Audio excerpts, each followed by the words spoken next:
மக்கள் அனைவருக்கும் வணக்கம். நேற்று பார்லிமெண்ட்ல கமலஹாசன் அவர்கள் தமிழ்ல ஆற்றிய உரை இருக்கு இல்லையா, அதை எடுத்து ஒரு பாதியை மட்டும் வெட்டி எல்லா பக்கத்தும் பரப்பிக்கிட்டு திமுக காரன். அதில் என்ன சொல்றாரு அப்படின்னா, தமிழ் பிச்சை எடுக்க கூட உதவாதா அப்படின்னு சொல்லி அப்படி வசனம் பேசியிருக்காரு பாருங்க. நானே ஒரு 4 தடவை கேட்டேன், ஆஹா என்ன மாதிரி பேசுறாரு, சூப்பர்பா அப்படின்னு. அவர் பேசுகிற விதம் இருக்கு இல்லையா, அது ஒரு நடிகனாக சூப்பராக இருந்துச்சு. ஆனால் ஒரு உண்மையை பேசியிருந்தாரு வச்சுக்கவே, நான் மதிச்சிருப்பேன். அதில் நிதித்துறை அமைச்சர் நிர்மலா சீதாராமன் ரொம்ப தெளிவாக தேதி நாளிதழ் எல்லாம் தெளிவாக சொல்கிறாங்க. 1943 நவம்பர் மாதம் 27ஆம் தேதி விடுதலை நாளிதழ். விடுதலை நாளிதழ்ன்றது எது? பெரியார் ஈவே ராமசாமி நடத்தின நாளிதழ். அதில் அவர் வழக்கமாக எழுதிக்கிட்டு இருப்பார். அந்த எழுதின விஷயம் 27ஆம் தேதி நவம்பர் 1943 வெளியான கட்டுரையில் ஈவே ராமசாமி என்ன சொல்றாரு அப்படின்னா, தமிழை பற்றி, தமிழ் படிச்சா பிச்சை கூட எடுக்க முடியாதா, தமிழ் படிக்கிறத விட்டு ஒழிங்கிற, ஆங்கிலத்தில் உங்க வீட்டு வேலைக்காரங்க அவங்கள்ட்ட கூட ஆங்கிலத்தில் பேசுகிறா அப்படின்ற விதமாக பேசியிருப்பார். அவர் ஒரு இடத்துல கிடையாது, இது ஒரு எடுத்துக்காட்டுக்கு சொல்றாங்க. அதாவது தமிழில் இவங்க பேசுறாங்க இல்லையா, அப்போ நீங்கள் கையில் வச்சிருக்க ஈவே ராமசாமி, அவன் லட்சணம் தெரியுமா உனக்கு, அவன் என்ன சொல்லியிருக்கான் தெரியுமா தமிழை பற்றி, அவனை தூக்கிட்டு வந்து வச்சுக்கிட்டு நீ தமிழ் மொழியை பற்றி பேசுறியா, அந்த மக்களுக்கே செய்கிற துரோகம் இல்லையா அப்படின்ற விதமாக தான் யார் நிர்மலா சீதாராமன் அந்த விஷயத்தை கோட் பண்ணுறாங்க. அப்போ கமலஹாசனுக்கு ஒரு நேர்மை இருந்துச்சுன்னா, ஒன்று ஈவே ராமசாமி பேசினாரா இல்லையான்றதை சொல்லணும், பேசலைன்னா பேசலை அப்படின்னு சொல்லி மறுக்கணும். அப்படி ஈவே ராமசாமி பேசியிருந்தார்னா கமலஹாசன் என்ன சொல்லியிருக்கணும், எந்த மொல்ல மாதிரி எந்த நாய், எந்த சொறி நாய் தமிழை அசிங்கமாக பேசுனது அப்படின்னு சொல்லிட்டு செருப்பை காட்டியிருக்கணும். அப்படி காட்டியிருந்தா இந்த ஆளை பிடிச்சிருக்கலாம் கடை. ஆனால் கமலஹாசன் ஈவே ராமசாமி சொன்னதை சொல்லி மேற்கோள் காட்டி சொன்னதுக்கு நேராக நிர்மலா சீதாராமன் தான் அதை சொன்னாங்க அப்படின்னு சொல்லி பார்லிமெண்ட்ல பிட்ட மாத்துறான். அதான் சொல்றல, கமலஹாசனுக்கு இந்த கேடுகட்ட புத்தி இருக்கு இல்லையா, அதாவது எதையாவது சுழிச்சு விடுற புத்தி, இந்த புத்திக்கு தான் இவ்வளோ திறமை இருந்தும் இவ்வளோ அசிங்கப்பட்டு நிற்கிற. இதில் நேர்மையே வடிவான திமுக கும்பல் இவங்க அந்த ஃபர்ஸ்ட் லைன் இருக்கு இல்லையா, நிர்மலா சீதாராமன் அதை கட் பண்ணி விட்டுட்டு தமிழ் படிச்ச பிச்சை தான் எடுக்கணும்னு நிர்மலா சீதாராமன் சொல்லிட்டாங்க. கமலஹாசன் எடுத்து பேசிட்டாரு அப்படின்னு அனுப்பி விடுறானுங்க. அப்ப இவங்களோட கூட்டணி தெரியுதா, இவன் அங்க உட்காந்து பொய்யா திரிக்கிறான், இவன் அந்த பொய்யை பரப்புறான். இவங்களுக்கு தலைவர் இவன். And I quote, and this was published in a magazine called Vidudalai on 27th November 1943. What does he say? And I will give you a brief translation afterwards. He says, Tamil படித்தால் பிச்சை கூட கிடைக்காது. That one line is enough, sir, but I will read the passage. What does it mean? If you learn Tamil, even bhiksha, meaning nobody, a beggar cannot also survive. You won't get even alms, meaning you won't even get anyone giving you dhan. Tamil படித்தால் பிச்சை கூட கிடைக்காது. தமிழ் படித்தது பிச்சை எடுப்பதை தவிர வேற உயிர் வாழ ஒன்றுக்கும் பயன்படவில்லை என்பதோடு, இதற்காக செலவு செய்த காலத்தை வேறு துறையில் செலவிட்டால் வாழ்வில் பயன் ஏற்பட்டிருக்கும் என்பதை 100 ஆண்டுகளுக்கு முன்பே தமிழ் கற்ற ஒரு அனுபவ புலவர் பாடியுள்ளார். He says that. யோசிச்சு பாருங்க, இவ்வளோ நவீனமாக டெக்னாலஜி இருந்து எல்லாம் வளர்ந்து போன காலகட்டத்தில் நம்மளை ஏமாத்துறாங்கன்னா எவ்வளோ ஏமாத்திருப்பாங்க. அதில் மிக முக்கியமானது இந்த ஆளை நம்ம தலையில் கட்டினது. இவன் தான் அவங்க படிக்க வச்சது எல்லாமே.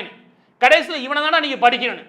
தமிழ் ஒரு காட்டு பிராண்டி மொழின்னு சொன்னேன், அதில் ஆரம்பிச்சு தமிழை இவன் வெறுக்காத நாளே கிடையாது. யார்? ஈவே ராமசாமி. ஒரு மொழியே, தன்னோட சொந்த மொழியே அருவருப்பா அசிங்கமா பேசின ஒருத்தனுக்கு செலை வச்சு, ஊரெல்லாம் செலை வச்ச ஒரே இனம் தமிழ் இனம் தான். ஊரெல்லாம் செலை இருக்கு இவனுக்கு. அதை எதிர்த்து கேள்வி கேட்கணும். ஃபர்ஸ்ட் அதை எதிர்த்து கேள்வி எழுதிட்டு நீ புரட்சிகரமா கவிதை எழுது. இப்ப இந்த பதிவை பொறுத்த வரைக்கும் இன்னும் சில விஷயங்கள் சேர்த்து முக்கியமா பார்க்க வேண்டியிருக்கு. அவர் பேசினார்ல அதையே, அதற்கு முன்பு தமிழ் படிச்ச பிச்சை கூட எடுக்க முடியாதுரா அப்படின்னு சொன்னதை யார் மறுக்க முடியும் அப்படின்னா, நம்ம ஓசிசோரி வீரமணி. ஓசிசோரி வீரமணிட்டு தான் எல்லா சொத்து இருக்குது. ஈவே ராமசாமி விட்டு போன எல்லா சொத்தும், அவர் என்னென்னலாம் விட்டு போனாலும் அதெல்லாம் விட்டு வந்து வச்சுக்கவேன். அப்போ இந்த ஆள் தான் வச்சுக்கணும். விடுதலை நாளிதழ் ஒன்று இருக்கு இல்லையா, யாரு? நிர்மலா சீதாராமன் அவர் சொன்னாங்களே விடுதலை நாளிதழ், இன்னைக்கு அது இயங்கிட்டு இருக்குது. அதோட பழைய புத்தகங்களை சேகரித்து வச்சிருக்கானுங்க. ஆனால் அதை இப்போ பார்க்க விட மாட்டானுங்க. ஒரு 2 வருஷத்துக்கு முன்னுக்கு நாங்கள் நோண்டிக்கிட்டே இருந்தோமா, எவனையும் வர விடாமல் தடுத்து நிறுத்திட்டாங்க. ஈவே ராமசாமி சத்தியமா சொல்றேன், இந்த ஆள் இந்த உடனே எடக்கு உடனே பேசுறாள் தான். யோ என்ன பேசுனீங்க வச்சுக்கவேன், ஆமா பேசுனேன், நீ இங்கே விடலாம், நான் அமெரிக்காவில் போயிருப்பேன், போடா நான் அப்படிதான் பேசுவேன் அப்படின்னு சொல்ற ஆளு தான் ஈவே ராமசாமி, தலைக்கணை பிடிச்ச ஆளு தான் வச்சுக்கவேன். ஆனா இவனுங்க இருக்காங்க பாரு, இவனுங்க இந்த கமலஹாசன் இந்த திமுக கும்பிடுக்காங்க பாரு, ஈவே ராமசாமி சொன்னதையே இல்லைன்றுவானுங்க. அந்த ஆள் எழுதுனது உண்மை, அந்த ஆள் பேசுனது உண்மை, தமிழ் எவ்வளவு நாகரிகம்லாம் பேசுறான்றது உண்மை, எல்லாமே அசைக்க முடியாத உண்மை. ஆனா இன்னைக்கு வந்து உட்காந்துக்கிட்டு அவன்கிட்ட போய் வீராப்பா காட்டாம இப்படி பேசக்கூடிய நபர்களோட உங்களுக்கு கூட்டணி கேட்டதுக்கு நீ யார் சொல்லிட்ட அப்படின்னு பிட்டு அவங்க போட்டு திருப்பி இருப்பாரு. எவ்வளவு பெரிய கேப்ப மாதிரி நீனு. எனவே கி வீரமணி அவர்கள் எந்த பொந்தில் இருந்தாலும் வெளியே வரவும், அறிவாலத்து பக்கத்தில் ஏதாவது பொந்தில் இருப்பாப்ல அவர் பிடிச்சி வெளியே கூட்டிவாங்க. இது சொன்னது உண்மையா இல்லையான்னு இந்த ஆளை பிடிச்சி கேட்கணும் ஃபர்ஸ்ட். ஏன்னா இவர் கையில தான் அவர் எழுதுனதெல்லாம் இருக்குது. இந்த ஆள் சொல்ல தேவையில்லை, ஏகப்பட்ட புத்தகமே இருக்குது. நீங்க எந்த லைப்ரரி போனாலும் இவங்க மாற்றி மாற்றி அடிச்சு வச்சிருப்பேன்னு வச்சுக்கவேன், அதுலேயே அவன் எழுதிப்பார். இப்போ மெயினாக ஒரு விஷயத்துல வருவோம், அங்கே போய் மொத்த உரை நீங்க பார்த்தீங்கன்னு கமலஹாசன் அட சூப்பராக இருக்கப்பா, அதுல எவ்வளோ கேவலமா இருக்குன்றத கொஞ்சம் உத்து கவனிச்சு வச்சுக்கவேன். இவர் அந்த மொழி நடையா பேசுறதுலையும் எதிக மோனையா வசனங்களை வைக்கிறோம் இல்லையா, அதுலயே நாம சிக்கிக்கிறோம்னு புரியும். அந்த ஆள் எப்படி ஆரம்பிக்கிறார் அப்படின்னா, தமிழ் பிச்சு கூட எடுக்க உதவாதா அப்படி இல்லை, எடுத்தது எழுந்து ஆரம்பிக்கிறார்னா, நான் காந்தியின் பேரனாக பெரியாரின் பேரனாக இங்க வரேன். அந்த ஈவே ராமசாமி நீ சொல்ற பெரியாரு காந்தி என்ன சொல்லிருக்காரு, ஏக வசனம் திட்டி நானே படிச்சிருக்கேன். அந்த ஆளு இவன் இருக்காம பாருங்க, இந்த காந்தின்றவன் அவன் முதலாளிகள், ஜமீன்தார்கள், இந்த நிலச்சுமந்தார்கள் இவங்க எல்லாம் கூப்பிட்டுக்கிட்டு ஒரு போராட்டம் நடத்தி தீரான், அது பிரிட்டிஷ்க்கு தோதா நடத்தி தீரான், அவன் நம்பாதீங்க அப்படின்னு சொல்லி ஏக வசனத்துல காந்தியை எழுது கிடையாது. அவரை திட்டின நபரும் அவர் குருவா, அநாகரிகமா திட்டி தெரிஞ்ச ஈவே ராமசாமி குருவான். இது ஒண்ணு வீட்ட. எனவே எடுத்த எடுப்புலயே தான் ஒரு மிகப்பெரிய குழப்பவாதின்றத எடுத்த எடுப்புலயே ஆரம்பிக்கிறாப்ல. அப்ப மிக முக்கியமான ஒரு கேள்விங்க, இந்த கூட்டத்தொடர் எதற்கானது? பட்ஜெட் கூட்டத்தொடர். நாட்டுக்கான பட்ஜெட் போட்டிருக்கோம், நாட்டுக்கான நிதிநிலை அறிக்கைகள் கொடுத்துருக்காங்க, அதுக்கான பட்ஜெட்டை உருவாக்கியிருக்காங்க. அந்த செயல் திட்டம் சம்பந்தமாக உங்களுடைய கேள்விகளை எழுப்பலாம். அதுல என்னென்ன திட்டங்கள் இருக்கோ அந்த திட்டங்கள் மீது நீங்க கேள்வி எழுப்பலாம், குறை சொல்லலாம். அதுல எங்களுக்கு வரல, தமிழ்நாட்டுக்கே இது இல்லை அது இல்லைன்னு கேட்கலாம், இல்லை உங்களோட குறிப்பிட்ட தொகுதி சார்ந்து கேட்கலாம். இதுதான், ஏன்னா அது பட்ஜெட் கூட்டத்தொடர். அந்த பட்ஜெட் கூட்டத்தொடரை பற்றி பேசுறானா அது எப்படி தெரியுமா ஆரம்பிக்கிற கமலஹாசன், நீங்க தயவு செய்து பாருங்க என்னன்னு ஆரம்பிக்கிறானா, இந்த பட்ஜெட் கூட்டத்தொடரை எனக்கு பேசுவதற்கு தகுதி இல்லை, ஏன்னா நான் வந்து ஸ்கூல் டிராப் அவுட்.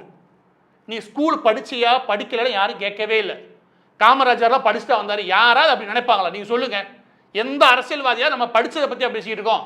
அந்தந்த அரசியல்வாதிகள் அங்கே போய் என்ன அவங்க கவனம் செலுத்தலாம் பேசுவாங்க. தேவையில்லாம நான் ஸ்கூல் டிராப் அவுட், இந்த தற்பெருமை இருக்கு இல்லையா, ஊர்ல நீ யாருன்னு சொல்லிட்டு தெரியல பாரு எல்லா இடத்துலையும், அதுக்கே தான் நீ அடி வாங்குற.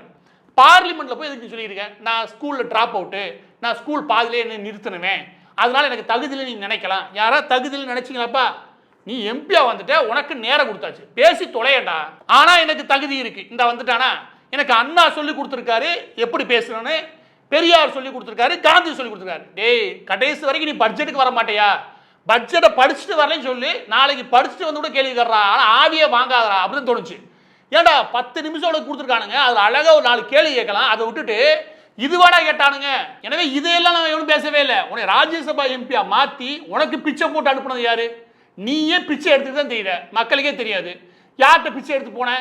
திமுக அறிவாலயத்தில் பிச்சை எடுத்து நிக்கிற, அறிவாலயத்தில் பிச்சை எடுத்துட்டு உதயநிதிக்கு நீனு பாராட்டுகளா பாடி தீர, அதை பாராட்டுறது மூலமாக அவன் போடுற பிச்சையில தான் உனக்கு படத்துக்கு 700 கோடி 500 கோடி வருமானம் வந்துட்டு இருக்குது. திமுக வந்ததுல இருந்து எவன் காட்டுல மழை இருக்கோ இல்லையோ, உன் காட்டுல நல்ல பணமழை ஒன்று பெய்யுது, நீயே பிச்சை பாத்திரம் ஏந்தி தான் அறிவாலயத்தில் நிக்கிற. பிச்சை எடுத்து பிச்சை போற அவனுக்கு நீ செக்யூரிட்டியா நான் கேட்கிறேன் அப்படின்னு, ஏன்டா பிச்சைக்கார ராஸ்கல் அப்படின்னு நான் மட்டும் கேட்க மாட்டேன், மக்களே கேட்க மாட்டாங்களா? நீயே பிச்சை நாடா எடுத்துக்கிட்டு கமலஹாசனுக்கு இந்த அசிங்கம் தேவையா? கட்சி ஆரம்பிச்சோம், ரஜினி வராரு, அவருக்கு எதிர்த்தாப்புல திமுக உருவாக்கி விட்ட காசை வச்சு கட்சி ஆரம்பிச்சோம். அவர் வரலைன்னா நீ போய் தொலைய வேண்டியதானே, அடுத்த தேர்தல் நின்று அதை வச்சு பிச்சை எடுத்துக்கிட்டு. இதை ஏன் நான் சொல்றேன் அப்படின்னா, நீ அரசியல் இவ்வளவு புதுரத்துக்கு நீ திமுகவுக்கு வாயை வித்து பொழைக்கலன்னு வச்சுக்கவேன், ஜால்ரா அடிக்கலன்னு வச்சுக்கவேன், உன் மீது இருந்த மரியாதை இருக்கு இல்லையா, அது இவ்வளவு கீழே இறங்காது. நான் சொல்றேன், உனக்குன்னு ஒரு நல்ல தகுதி இருக்கு, உனக்குன்னு ஒரு உயரமான இடம் இருக்குது, இது யாரும் மறுக்கவே மாட்டாங்க ஒரு நடிகனாக. ஆனா அதையெல்லாம் விட்டுட்டு பணத்துக்கு பிச்சை எடுத்து உன் மானத்தை அறிவாலயத்தில் கொண்டு வித்து இப்படி ஒரு பொழப்பு பொழைக்கிறியே அப்படின்னு எல்லா பேரும் ரொம்ப அநாகரிகமா கேள்வி வைப்பாங்க. அந்த லெவலுக்கு வந்திருக்கிறது நீ தான் காரணம், நீ பிச்சை எடுத்ததுனால. விஸ்வரூபம் படம்லாம் வரும்போது ஏற்கனவே எல்லா மக்களும் ஒப்ப நின்றாங்க, எனக்கு தெரிஞ்சு பிரச்சனை வரும்போது. இன்னைக்கு எல்லாரும் கழுவி ஊட்டிட்டு இருக்க போறாங்க நீ திமுக போனதுனால. இந்த பேச்சில் அடுத்து யாருக்கு, நிர்மலா சீதாராமன் அவர்களை நேரம் அட்டாக் பண்றாராம் புத்திசாலித்தனமா. தெலுங்கு தியாகராஜன் அதாவது கர்நாடக இசை சக்கரவர்த்தி தியாகராஜர் இருக்காரு, அவர் ஒரு கீர்த்தனை பாடியிருக்காரு. அதை எடுத்து அது உங்களுக்கு புரியும் என்று நினைக்கிறேன். எதனால சொல்கிறேன் தெரியுமா? இந்த ஆளு அந்த நிர்மலா சீதாராமன் அவர்கள் தெலுங்குல கல்யாணம் பண்ணி போயிருக்காங்க இல்லையா, அதனால் நீங்கள் தெலுங்கு அவன் மொழியை குத்தி காமிக்கிறாராம். இது தேவையா? நீங்கள் சொல்லுங்கள், இது தேவையா? நீ ஒரு படம் நடிச்சியே கல்கின்னு, அதில் ஆரம்பித்து நீ தெலுங்குல எதுவுமே நடிச்சதே கிடையாது. வேணும்னு எடுத்து அதில் கோர்த்து விட்றாராம். அவர் புத்திசாலியா அந்த நிர்மலா சீதாராமன் அவர்கள் தெலுங்குன்னு குத்தி காமிக்க முயற்சி பண்ணல. இந்த நம்ம திருவாளர் கருணாநிதி குடும்பம் எங்கேருந்து வந்துச்சு? யாரும் தெலுங்கு தமிழ் பிரிஞ்சு போகல. இது தேவையில்லாத பேச்சு. அவங்கிட்ட போய் கேளு, திமுக போய் கேளு, நீ சொல்ற ஈவே ராமசாமி கும்பல் அவன்கிட்ட போய் கேளு, நீ இந்தியனே இல்லைன்னு வாங்கி, உனக்கு இந்த மண்ணுக்கு சம்பந்தமே இல்லைடுவாங்க. கமலஹாசன் வெக்கமே இல்லாம அவன் ஒட்டிக்கிட்டு வேற வாழ்ற. அதுக்கப்புறம் கேளுங்க, உங்களுக்கு ஆங்கில கல்வினால் கிடைச்ச அறிவு இருக்கு பாருங்க, நல்லா பேசுறீங்க. ஆங்கிலத்தின் மூலமா படிச்சா அறிவு கிடைக்கின்ற முட்டாள்தனமான பேச்சை முதல் நிறுத்தி தொலை. எனக்கு தெரிஞ்சு பட்டியலிட்டா, ஒட்டு மொத்தமா அறிவியல் ஆய்வுல பட்டியலிட்டா, நீ முதல் 10 இடத்துல வந்து வச்சுக்கவேன், அதுல 8ல் 9 இடங்கள்ல ஆங்கிலம் யாரும் வரவே மாட்டான்டா. ஆங்கிலம் படிச்சா உனக்கு அறிவு வளரும்னு சொன்னது ஈவே ராமசாமியோட முட்டாள்தனம்னா, அதையே போய் நீனு அங்கே பார்லிமெண்ட்ல வந்து உட்காந்து ஒப்பிக்கிறியே, உனக்கு ஏதாவது அறிவு இருக்குதா? நீ ஆங்கிலத்தை பற்றியா பேச போட? என்ன பொருளாதாரமோ அதை பற்றி பேசுகிறான். அதுக்கு அடுத்து தமிழ் பிச்சைக்கு வந்துட்டான்னு வச்சுக்கவேன், வந்துட்டு என்னென்னமோ உளவிக்கிட்டு இருக்கான். நீங்கள் அந்த பேச்சு கவனிச்சிங்கன்னா தெரில, நீங்கள் ஒழுங்காக கவனிச்சு வச்சுக்கவேன், அது எந்த அர்த்தம் கட்டத்தனமாக உளவிக்கிட்டு இருக்கான்னு புரியும். அதாவது எதுக முடியா சேர்த்து போட்டு எதோ பேசியிருக்கான்னு.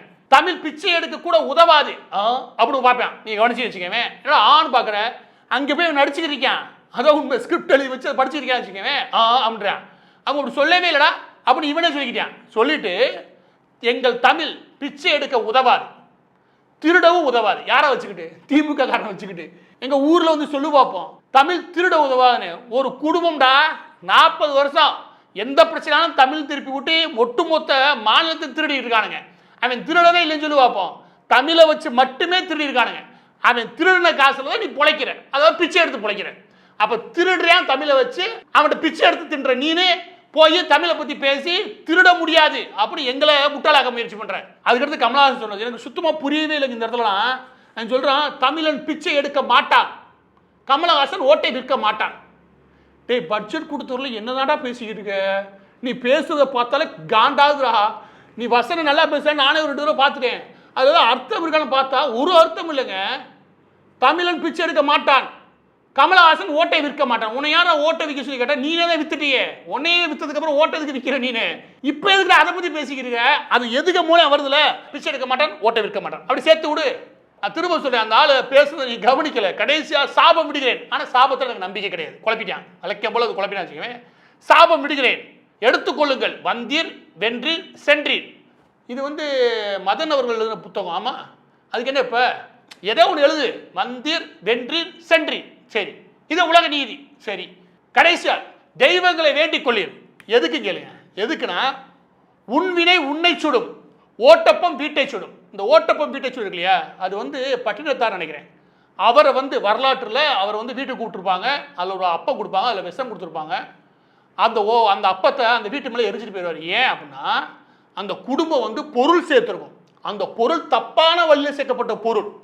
அதுக்காக தான் அவர் சொல்லுவார், உன் விண்ணை உன்னை சுடும், ஓட்டப்பம் வீட்டை சுடும். உன் வீட்டையே எரிக்கணும்னா வீடை எரிஞ்சு போயிடும். வீட்டை எரிக்கிறதா இருந்தா வச்சுக்கவேன், எனக்கு தெரிஞ்சு நீ சொல்லு, கமலஹாசா உடனே கேட்குறேன், இப்போ தூக்கி அந்த ஓட்டப்பத்தை யாருக்கு மேலேனா, நீ மோடி அவர்கள் வீட்டு மேலே ஒரு ஓட்டப்பத்தையும் கருணாநிதி குடும்பத்து மேலே ஒரு ஓட்டப்பத்தையும் எரி. எங்கே எரிது நான் பார்க்குறேன். ஏடா நான் கேட்குறேன், தப்பான வழியில் ₹1 அந்த நரேந்திர மோடி அவர்கள் குடும்பத்தை சேர்ந்த யாரார் ஒருத்தர் சம்பாரிச்சு வாழ்றான்னு காட்டு பார்ப்போம். இந்த குடும்பத்தில் 70 தலைமுறையில் எல்லாம் கிளை கிளையா பிரிஞ்சு எல்லாமே சாம்ராஜ்யம் தான். சென்னைக்குள்ள ஈசிஆர்ல இருக்கக்கூடிய எல்லா பில்டிங்ல ஆரம்பிச்சு சென்னையோட பெரும்பாலான சொத்துக்கள் இருக்கிறது இந்த கும்பல்கிட்ட. நீ சொல்லு, இந்த வசனம் யாருக்கு பொருந்தும்?